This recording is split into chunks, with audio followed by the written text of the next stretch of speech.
Hi, all. Welcome to Pump Up the Jam, where we bring you the latest and greatest on American Riviera, Orchard, and beyond. Meghan Markle, Prince Harry.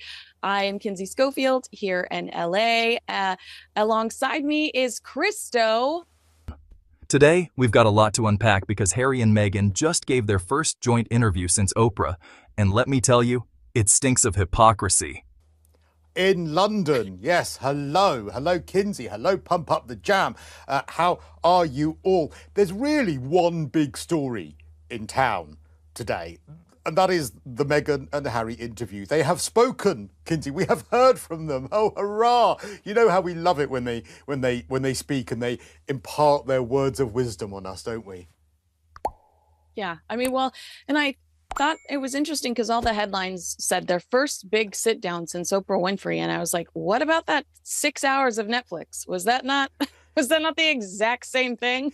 Yeah, but Like, let's not was them pretend that we don't get plenty of this. that was them just sort of speaking to the camera about anything they wanted to say. No one was actually asking them questions, which was sort of challenging, which was, quite similar to this interview because they weren't really asked that many challenging questions. So firstly, what did you think of it?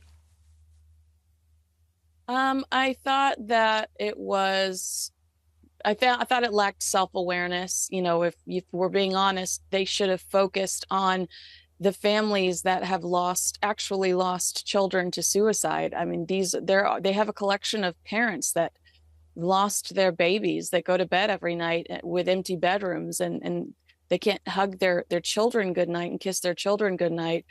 That should have been the focus of this piece, not 2019, something that happened in 2019 with Meghan, who today lives an incredibly blessed life. She's incredibly lucky, and goes to sleep with her babies, is wildly loved by her husband, and has a great life. And so I just thought this seems off to have Meghan talking about an incident from 2019 when the focus should be on the parents that have lost their children, and those children's stories and why those children were important and what the world is missing out on after losing them. I mean, we should tell people, by the way, if anyone hasn't seen it yet, the reason for the interview, they gave an interview to, I think it was a CBS morning show, wasn't it? The Yes, Parents CBS this morning. Network. This is something that they've launched. If you're a fan of royal drama or have been keeping up with these two, you won't want to miss this one. Make sure to hit that subscribe button so you don't miss any of the latest gossip from the royal world. Let's dive into it. They opened up about their past struggles, including Meghan's suicidal thoughts. But here's the thing. When you have families who've actually lost children to suicide, doesn't it feel like this interview missed the mark?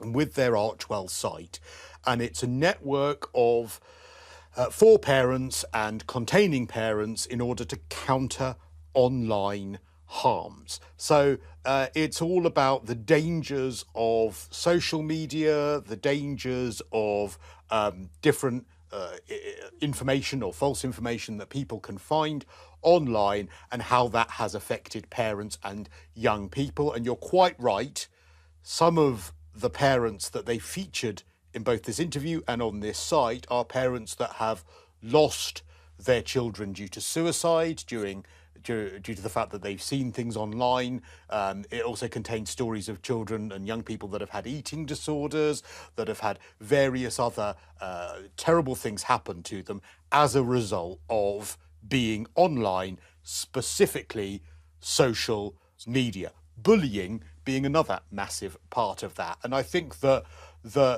what you're referencing is, of course, the interviewer asking Meghan about suicide and her suicidal thoughts and how she can relate to younger people that might have had them themselves, and whether she feels that she's got some empathy. But of course, the danger with that, as you rightly allude to, is it kind of makes it all about Meghan rather than the young people who've actually lost their lives. Yeah, and Meghan was in a position to say, I want to keep the focus on these families, these children. They're so important to us, and we're here to elevate their voices. But instead, she says, wow, I haven't even scratched the surface or whatever, which alludes to the fact that there's more to tell, which now everybody starts pulling Oprah Winfrey articles out. And then the fact checkers come flying in, and the fact checkers were like, actually, technically, Meghan, in March of 2019, the royal family all of a sudden launched social media guidelines for how you could interact with members of the royal family on social media to protect specifically Meghan Markle. And yeah, I don't think that they think everything through. I don't think that they are aware of the consequences to some of their actions.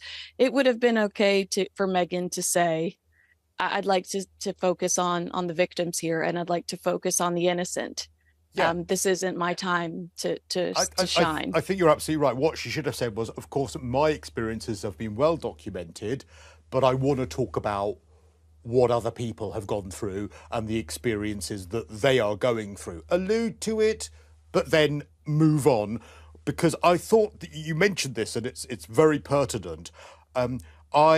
I never really scraped the surface on my experience, but I do think that I would never want someone else to feel that way. Is that a veiled threat?